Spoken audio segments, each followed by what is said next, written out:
मृत्यु समीप आने पर इंसान को क्या आभास होता है?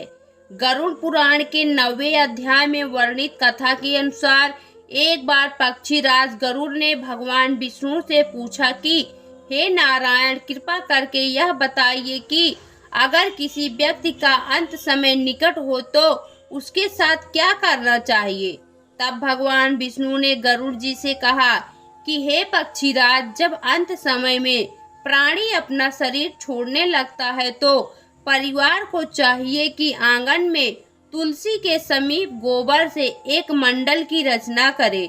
उस मंडल पर पहले तिल बिखेर दें और फिर कुश को बिछा दें। उसके बाद उसके ऊपर श्वेत यानी कि सफेद वस्त्र के आसन पर शालिग्राम शिला को स्थापित करें।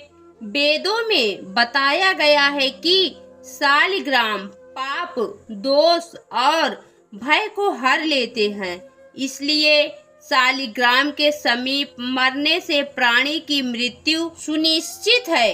इतना ही नहीं, जहां जगत के ताप का हरण करने वाली तुलसी वृक्ष की छाया है, वहां मरने से सदैव मुक्ति ही होती है। भगवान विष्णु गरुड़ को बताते हुए कहते हैं कि हे गरुड़, जिसके आंगन में तुलसी लगा हो वह घर तीर्थ के समान है, वहां यमदूत प्रवेश नहीं करते। तुलसी के पत्तों से युक्त होकर जो प्राणी अपने प्राणों का परित्याग करता है तो यमराज उसे देख नहीं सकते, भले ही वह अपने जीवन में सैकड़ों पाप क्यों न किया हो। इतना ही नहीं, तुलसी के पत्तों को मुख में रखकर तिल और कुश के आसन पर मरने वाला व्यक्ति पुत्रहीन भी हो तो वह भी निस्संदेह वैकुंठ को जाता है। उसके बाद गोबर से लिपी हुई और कुश बिछाकर संस्कार की हुई पृथ्वी पर मरणासन व्यक्ति को स्थापित करना चाहिए। मरणासन व्यक्ति को चौकी पर नहीं रखना चाहिए, क्योंकि मेरे सहित ब्रह्मा, रुद्र, अन्य देवता उस मंडल पर विराजमान रहते हैं, इसलिए गोबर से मंडल की रचना करनी चाहिए जो भूमि लेप सहित होती है, अर्थात मल मूत्र आदि से रहित होती है। वह सर्वत्र पवित्र होती है, किंतु जो भूमि मल मूत्र आदि से दूषित है वहां पुनः गोबर से लेपने पर शुद्धि हो जाती है।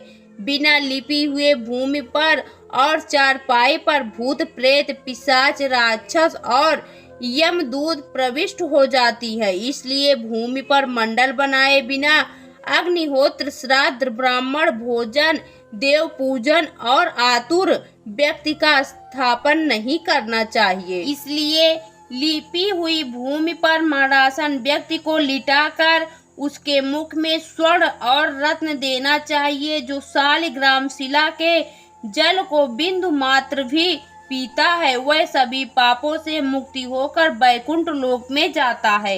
इसलिए मरणासन व्यक्ति को महापातक को नष्ट करने वाले गंगा जल को देना चाहिए। गंगा जल का पान सभी तीर्थों में किए जाने वाले स्नान दान आदि के समान माना गया है। जो शरीर को शुद्ध करने वाले चंद्रायण व्रत को 1000 बार करता है और जो गंगा जल का एक बार पान करता है वह दोनों समान फल वाले रहते हैं। और आगे कहते हैं, हे पक्षीराज, अग्नि के संबंध में जैसे रुई की राशि नष्ट हो जाती है उसी प्रकार गंगा जल से पातक भस्मसात हो जाते हैं। इतना ही नहीं, अन्य नदियां मनुष्यों को स्नान करने पर पवित्र करती हैं, किंतु गंगा जी तो दर्शन, स्पर्श, दान अथवा उनका कीर्तन करने मात्र से सैकड़ों हजारों पुण्य रहित पुरुषों को भी पवित्र कर देती हैं। इसलिए इस संसार से पार लगाने वाले गंगा जल को मरणासन व्यक्ति को पिलाना चाहिए। जो व्यक्ति प्राणों के कंठगत होने पर गंगा गंगा कहता है वह विष्णु लोक को प्राप्त होता है और पुनः भूलोक में जन्म लेता है। इसके अलावा प्राणों के निकलने तक जो प्राणी मन से और श्रद्धा युक्त से गंगा का चिंतन करता है वह भी परम गति को प्राप्त होता है। अतः गंगा का ध्यान, गंगा का गमन, गंगा का स्मरण और गंगा जल का पान करना चाहिए। इसके बाद मोक्ष प्रदान करने वाली श्रीमद् भागवत कथा को जितना हो सके श्रवण करना चाहिए। जो व्यक्ति अंत समय में श्रीमद् भागवत के एक श्लोक या आधे श्लोक अथवा एक पाठ का भी पाठ करता हो अथवा उसको सुनता है तो वह ब्रह्मलोक को प्राप्त होकर पुनः संसार में कभी नहीं आता है। इसके बाद भगवान विष्णु गरुड़ से कहते हैं, हे खग, प्राण त्यागने के समय मनुष्य को अन्न तथा जल का त्याग कर देना चाहिए और यदि वह विरक्त तथा द्विजन्मा हो तो उसे आतुर संन्यास लेना चाहिए। प्राणों के कंठ में आने पर जो प्राणी मैंने संन्यास ले लिया ऐसा कहता है उसे विष्णु लोक की प्राप्ति होती है और पुनः पृथ्वी पर उसका जन्म होता है।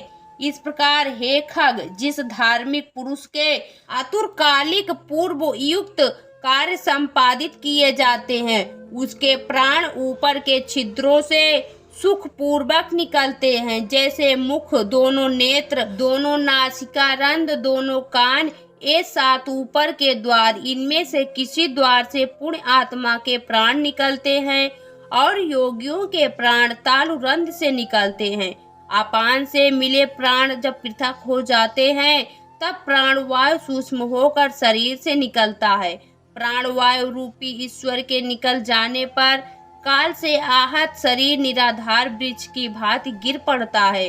प्राण से मुक्त होने के बाद शरीर तुरंत चेष्टा शून्य, घृणित, दुर्गंध युक्त, अस्पृश्य और सभी के लिए निंदित हो जाता है। इस शरीर की कीड़ा, विष्ठा तथा भस्म रूप ये 3 अवस्थाएं होती हैं। इसमें कीड़े पड़ते हैं, यह विष्ठा के समान दुर्गंध युक्त हो जाता है अथवा अंततः चिता में भस्म हो जाता है। इसलिए क्षण मात्र में नष्ट हो जाने वाले इस देह के लिए मनुष्यों के द्वारा गर्व क्यों किया जाए।